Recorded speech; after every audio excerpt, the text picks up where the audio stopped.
Power 0 equal to 1। Why? तो hello दोस्तों, आ चुके एक नई वीडियो में जिसके अंदर आज हम देखने वाले हैं कि किसी की पावर 0 का वैल्यू हमेशा 1 क्यों आता है। इसका क्या प्रूफ है, कैसे प्रूव करें और क्या क्या स्टेप्स होंगे दिखाने के लिए कि ये 1 होता भी है कि नहीं होता है। तो आज यही देखने वाले हैं हम इस वीडियो के अंदर। और भी इससे जुड़ी कई बातों के बारे में जानेंगे कि एक्सेप्ट 0 यानी कि किसी चीज़ की पावर 0 तो 1 होता है, बट एक्सेप्ट 0 यानी 0 की पावर 0 क्या होगी, है ना। अगर आपसे कोई पूछे कि अगर 0 की टू दी पावर 0 है तो क्या उसका भी आंसर 1 होगा, तो क्या आप इसका आंसर दोगे। तो यही सारी चीज़ें देखने वाले हैं हम इस वीडियो में। तो चलो स्टार्ट करते हैं। तो आप एनीथिंग में कुछ भी रख सकते हो, मीन्स आपका कोई भी नंबर हो सकता है। जैसे कि अगर आप करते हो 1 की पावर 0 तब भी आपका आंसर 1 आएगा। अगर आप करते हो 2 दी पावर 0 तब भी आपका आंसर 1 आएगा। अगर आप करते हो 3 की पावर 0 तब भी आपका आंसर 1 आएगा। यानी कि कोई भी काउंटिंग ले लो उसकी पावर 0 तब आंसर आपका 1 ही आने वाला है। इसके अलावा अगर आप कोई एक नेगेटिव नंबर लेते हो, एग्जांपल के लिए जैसे आप लेते हो -3, अगर इसकी पावर 0 करते हो तब भी आपका आंसर 1 आएगा। इवनली आप कोई एक फ्रैक्शन नंबर लेते हो, फ्रैक्शन नंबर चाहे पॉजिटिव हो चाहे नेगेटिव, तो अभी तो मैंने पॉजिटिव लिया, अगर इसकी होल पावर 0 करते हो तब भी आपका आंसर 1 आएगा। अगर आप एक इरेशनल नंबर लेते हो जो रूट वाले होते हैं, जिसे इरेशनल नंबर बोलते हैं, जैसे √2 ले लो, अगर इसकी पावर 0 करोगे तब भी आंसर आपका 1 आएगा। इवनली अगर आपके पास कोई एक डेसिमल नंबर है जैसे कि 0.102, इतना बड़ा नंबर है, इसकी होल पावर 0, इसका भी आंसर 1 आएगा। ठीक है, तो आपने देखा कि एनीथिंग का मतलब क्या हुआ कि आप कुछ भी ले लो, जितने भी नंबर्स होते हैं उन सभी नंबर की पावर अगर आप 0 करोगे तो उसका आंसर 1 आएगा। ठीक है। इवनली अगर आप e⁻0 करते हो तब भी आपका आंसर 1 आएगा। पाई की वैल्यू अगर आप 0 करते हो तब भी आपका आंसर 1 आएगा। कहने का मतलब ये है कि आप किसी चीज़ की पावर 0 करते हो तो उसका आंसर 1 ही आता है। ठीक है, तो 1 आता है, लेकिन क्यों आता है तो देखते हैं इसका प्रूफ कि किसी की पावर 0 आपका 1 क्यों आता है। तो इसका प्रूफ देखने के लिए आपको एक छोटी सी बात समझनी होगी। एक आपके पास एक एक्सपोनेंट का आइडेंटिटी है, एक्सपोनेंट्स की एक आइडेंटिटी है, उसको पहले समझते हैं फिर ये वाली चीज़ समझते हैं। ठीक है, तो आपने पढ़ा होगा कि a की पावर m अपॉन में a की पावर n इक्वल टू क्या होता है, a⁻m-n होता है। ठीक है, ये आपने एक्सपोनेंट की आइडेंटिटी है, आपने पढ़ी है, 6 में पढ़ी है, 6 में नहीं 8th में पढ़ी है, 9th में पढ़ी है। ठीक है, उसके बाद भी यूज होता रहता है। तो इसका कहना क्या है कि देखो, जो यहाँ पर a होता है ये एक बेसिकली नंबर होता है जिसे हम बेस बोलते हैं। क्या बोलते हैं? बेस। इसका भी क्या है, ये बेस। और जो ये mn है ये आपके क्या होते हैं, ये होते हैं एक्सपोनेंट। ठीक है, क्या होते हैं? एक्सपोनेंट्स होते हैं। ठीक, तो अगर आपका बेस सेम है, पावर्स अलग अलग हैं और ये डिवाइड में है, किस में है? ये डिवाइड में। तो क्या होता है, जो बेस है वो तो रहेगा ही रहेगा, बट डिवाइड में है जो कि ये, तो उनकी पावर्स क्या हो जाएंगे, यानी एक्सपोनेंट्स क्या हो जाएंगे, लेस हो जाएंगे। ठीक है, ओके, इतना बात समझ गए। ठीक है, ये आपका एक लो हो गया। इसके साथ साथ में आपने ये भी किया होगा फ्रैक्शन के अंदर कि अगर जब न्यूमरेटर में और डिनोमिनेटर में जब एक ही नंबर हो जाते हैं, जैसे 2/2, ठीक है, देख सकते हो एक ही नंबर है, तो जब सेम सेम नंबर होते हैं तो आप इसको काट भी सकते हो। क्या आंसर आता है? हमेशा 1 आता है। अगर 3/3 लिखा हुआ है आप इसको काट सकते हो, कितना आएगा? 1 आएगा। अगर 1/2 अपॉन में 1/2 लिखा हुआ है, यानी फ्रैक्शन को फ्रैक्शन से डिवाइड सेम सेम है, तो काट सकते हो, आपका आंसर 1 आएगा। यहाँ तक समझ गए? बस इन्हीं दोनों का आपको यूज करना है। आप देखो कैसे होगा। तो जैसे कि इसमें से कुछ भी उठा लो, जैसे 2 उठा लेता हूँ। ठीक है, एनीथिंग में कुछ भी उठा लो, 2 की पावर 0, ठीक है, इक्वल टू 1, यही होता है। हम इसका भी क्या लेने वाले हैं? Left hand side. अभी क्या लेंगे इसका? Left hand side. वो क्या है? 2 की पावर 0।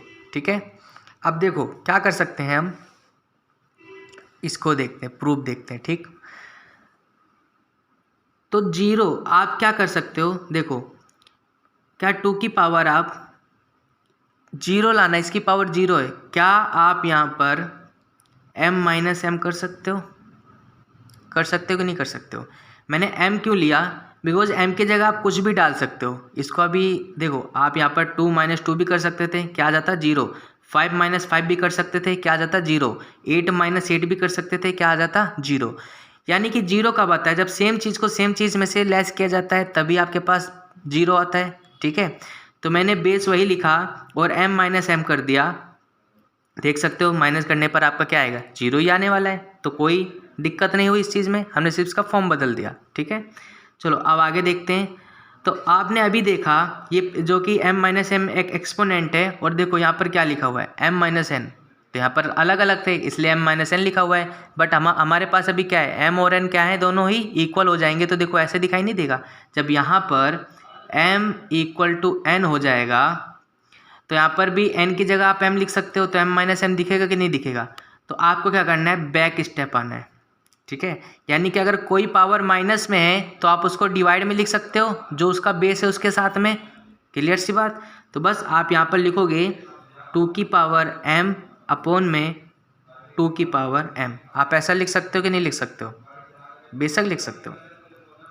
और अभी आपने देखा कि फ्रैक्शन में अगर कोई भी डिनोमिनेटर और न्यूमिनेटर सेम सेम होते हैं तो आप उनको काट सकते हो, उसका आंसर कितना आता है, 1। तो बस देख सकते हो यहाँ पर 2 की पावर m है और यहाँ पर भी क्या है, 2 की पावर m है। इन दोनों को जब काट दोगे तो आपका आंसर कितना आ जाएगा, 1 पे कटा, तो यानी आपका आंसर कितना आ जाएगा, 1 आ जाएगा कि नहीं आ जाएगा। यही आपका क्या है, राइट हैंड साइड है। देख सकते हो, हैंस प्रूव्ड। क्लियर हुआ। तो इसी प्रकार से आप कोई भी ले करके आप प्रूव कर सकते हो। जैसे कि अगर आप दिखाना चाहो, इसके लिए एक एग्जांपल में देख लेते हैं, नंबर्स में लेके, किसे √2 है, इसकी पावर 0 इक्वल टू 1 वाई, है ना। इसका प्रूफ देखते हैं। तो देखो इसका प्रूफ क्या होगा, आप इसको टेकिंग लेफ्ट हैंड साइड क्या है वो, टू द पावर 0। ठीक, अब आप इसको क्या लिख सकते हो, √2, सॉरी 2 नहीं था ये, √2 दी पावर 0 को आप क्या लिख सकते हो, आप चाहो तो 5 माइनस 5 लिख सकते हो, कोई दिक्कत की बात नहीं है। मैंने एक जनरली आपको करवाया था m माइनस एम, आप m की जगह कुछ भी ले सकते हो, आपकी मर्जी है। देख सकते हो घटाने पर 0 आएगा कि नहीं आएगा, कोई इफेक्ट नहीं पड़ा। ठीक है, आगे देखो। अब यहाँ पर आप देखो क्या कर सकते हो, अब वही एक्सपोनेंट रूल क्या कहता है, जब पावर माइनस में हो यानी वो डिवाइड में होंगे, तो √2 की पावर 5 अपॉन में √2 दी पावर 5, आप इसको ऐसे लिख सकते हो और यहाँ पर दिखा सकते हो, बिकॉज a की पावर m अपॉन में a की पावर n इक्वल टू क्या होता है, a to the power m minus n होता है। दिस आइडेंटिटी, ये आइडेंटिटी लगी यहाँ पर। ठीक है, चलो रिवर्स इसका। तो यहाँ से कट के कितना आ जाएगा, 1 आ गया कि नहीं आ गया, लो प्रूफ हो गया, equal to right hand side, hence proved. ऐसे करके आप किसी की भी पावर 0 को आप दिखा सकते हो कि उसका आंसर 1 आने वाला है, और किसी तरीके से भी दिखा सकते हो। देखो कितना इजी है। ठीक है, तो ये रहा इसका प्रूफ। आई होप आपको समझ में आ गया होगा। अब बात आती है कि 0 टू दी पावर 0 इसका आंसर क्या होगा। ठीक है, तो एक नया क्वेश्चन है यहाँ पर, और ये निकला कहाँ से, ये यहीं से निकला कि आपने बोला एनीथिंग पावर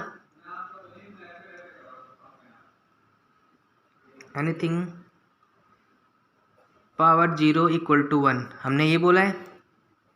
तो वहीं पर अगर आपके पास आता है 0 टू दी पावर 0, क्या ये भी 1 के बराबर होगा। एनीथिंग में तो 0 भी डाल सकते हैं, और जो अभी आपने ऊपर लिखे थे यहाँ पर देखो 0 कहीं भी नहीं है। ठीक है, तो इसका क्या आंसर आने वाला है कि 0 टू दी पावर 0 क्या आएगा, 1 आएगा कि नहीं आएगा। तो याद रखना कि 0 टू दी पावर 0 1 नहीं होता है। अब वाई, अभी तो आपने कहा कि किसी की पावर 0 1 होता है, तो 0 की पावर 0 1 क्यों नहीं होता है ना, ये क्वेश्चन है। तो देखते हैं इसका प्रूफ क्या है और क्यों बोलते हैं, और इसका आंसर क्या आने वाला है। क्या इसका आंसर इन्फिनिटी आएगा, यानी इनफाइनाइट। या फिर नॉट डिफाइंड,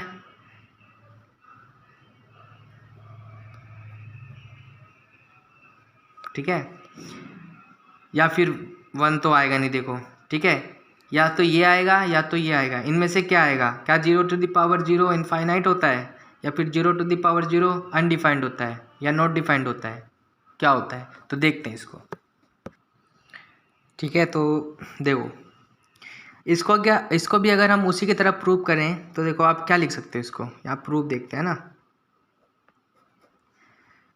तो 0⁻0 = 1 हमें ये प्रूव करना है, तो हम क्या करेंगे, टेक कर लेंगे, taking left hand side equal to 0⁻0, यही करेंगे।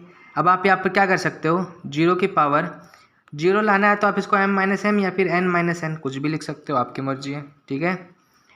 अब देखो यहाँ पर भी अगर वही रूल लगाते हो 0⁻n अपॉन में 0⁻n, आप ऐसा कर सकते हो।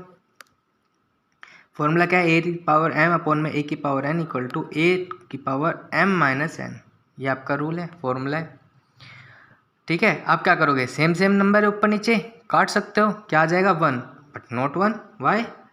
तो आप यहाँ पर एक बात का ध्यान और देना कि आपने पढ़ा होगा जो हमारे पास फ्रैक्शन होता है या रैशनल नंबर होते हैं, ठीक है, रैशनल नंबर, उसकी क्या डेफिनेशन होती है रैशनल नंबर की, ज़रा पढ़ना, क्या कहता है वो, P and Q are integers, क्या होते हैं, P and Q are integers and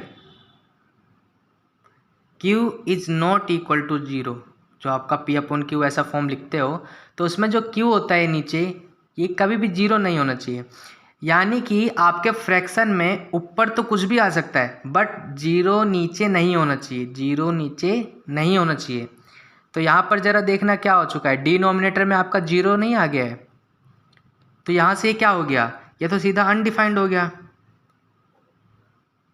क्या हो गया, ये अनडिफाइंड, ठीक है। यहाँ पर नहीं काट सकते हो, ये थोड़ी ना कि आपको दिखा 0/0 आपने काट के बोल दिया 1, ऐसा थोड़ी ना। उससे पहले देखो क्या है, डिनोमिनेटर में तो 0 आ ही नहीं सकता है, ठीक है। इस वजह से इसके लिए ये चीज़ अप्लाई नहीं होगा, ठीक है, यानी 0⁻0 को इस तरह से आप प्रूफ करोगे तो इसके लिए अप्लाई नहीं होगा, इसलिए पहले ये अनडिफाइंड हो जाएगा, कटेगा क्या, ठीक है।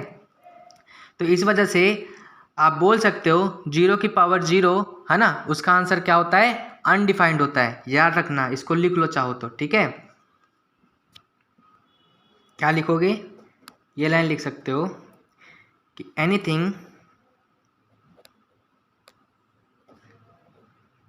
डिवाइडेड बाय 0 है ना, क्या होता है, इज अनडिफाइंड, क्या होता है, वो अनडिफाइंड होता है, ठीक है।